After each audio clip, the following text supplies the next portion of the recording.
امریکہ اور ایران کی اعلیٰ قیادت اور خطے کے ممالک کے اہم رہنماؤں کی اسلام آباد آمد کے موقع پر اسلام آباد میں سیکیورٹی کے خصوصی انتظامات۔ ریڈ زون سیل، دارالحکومت میں 2 دن تعطیل رہے گی۔ ہوائی اڈے سے مہمانوں کے رکنے اور مذاکرات کی جگہ کی پہلے اسکریننگ مکمل، غیر متعلقہ کسی بھی شخص کا داخلہ ممنوع قرار۔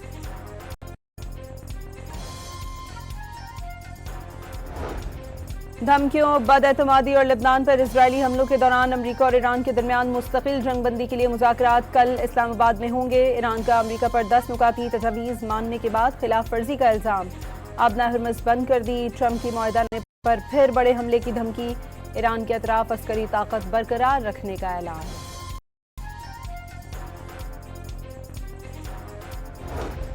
لبنان کی وجہ سے جنگ بندی توڑنا ایران کا اپنا انتخاب ہوگا۔ ایران نے سمجھا لبنان بھی جنگ بندی کا حصہ ہے۔ امریکہ نے ایسا کبھی نہیں کہا۔ نائب امریکی صدر کا لبنان کے معاملے پر غلط فہمی ہونے کا دعویٰ۔ امریکی نائب صدر جے ڈی وینس کا کہنا ہے کہ ڈیل یہ ہے سیز فائر اور بات چیت ہو اور آبنائے ہرمز کھلے۔ ترجمان وائٹ ہاؤس کے مطابق ایران کا اصل منصوبہ ناقابل قبول تھا جسے مسترد کر دیا۔ تہران نے اس کے بعد معقول تجاویز دی۔ کیرولین لیوچ نے بریفنگ میں بتایا کہ لبنان جنگ بندی کا حصہ نہیں۔ ڈونلڈ ٹرمپ مذاکراتی ٹیم اسلام آباد بھیج رہے ہیں۔ مذاکرات کا پہلا دور ہفتے کی صبح اسلام آباد میں ہوگا۔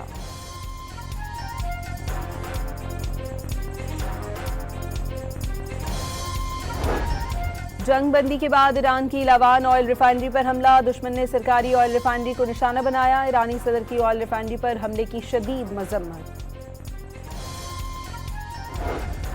اسرائیل کی لبنان میں وحشیانہ کارروائیاں، جنگی طیاروں کی بیت یہون، الجویمہ اور مسجد السلم سمیت دیگر علاقوں میں فضائی حملے۔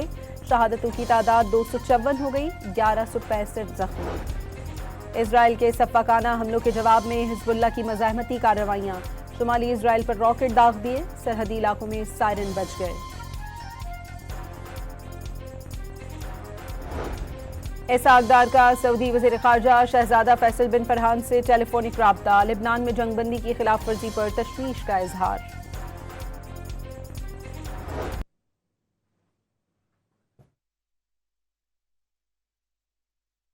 امریکہ اور ایران کی اعلیٰ قیادت اور خطے کے ممالک کے اہم رہنماؤں کی اسلام آباد آمد کے موقع پر اسلام آباد میں سیکیورٹی کے خصوصی انتظامات۔ ریڈ زون سیل، دارالحکومت میں 2 دن تعطیل رہے گی۔ ہوائی اڈے سے مہمانوں کے رکنے اور مذاکرات کی جگہ کی پہلے اسکریننگ مکمل، غیر متعلقہ کسی بھی شخص کا داخلہ ممنوع قرار۔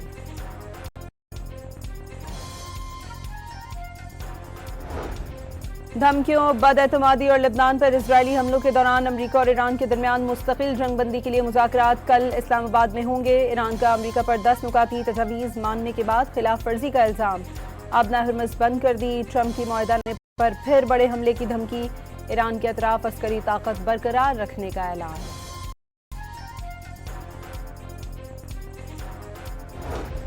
لبنان کی وجہ سے جنگ بندی توڑنا ایران کا اپنا انتخاب ہوگا۔ ایران نے سمجھا لبنان بھی جنگ بندی کا حصہ ہے۔ امریکہ نے ایسا کبھی نہیں کہا۔ نائب امریکی صدر کا لبنان کے معاملے پر غلط فہمی ہونے کا دعویٰ۔ امریکی نائب صدر جے ڈی وینس کا کہنا ہے کہ ڈیل یہ ہے سیز فائر اور بات چیت ہو اور آبنائے ہرمز کھلے۔ ترجمان وائٹ ہاؤس کے مطابق ایران کا اصل منصوبہ ناقابل قبول تھا جسے مسترد کر دیا۔ تہران نے اس کے بعد معقول تجاویز دی۔ کیرولین لیوچ نے بریفنگ میں بتایا کہ لبنان جنگ بندی کا حصہ نہیں۔ ڈونلڈ ٹرمپ مذاکراتی ٹیم اسلام آباد بھیج رہے ہیں۔ مذاکرات کا پہلا دور ہفتے کی صبح اسلام آباد میں ہوگا۔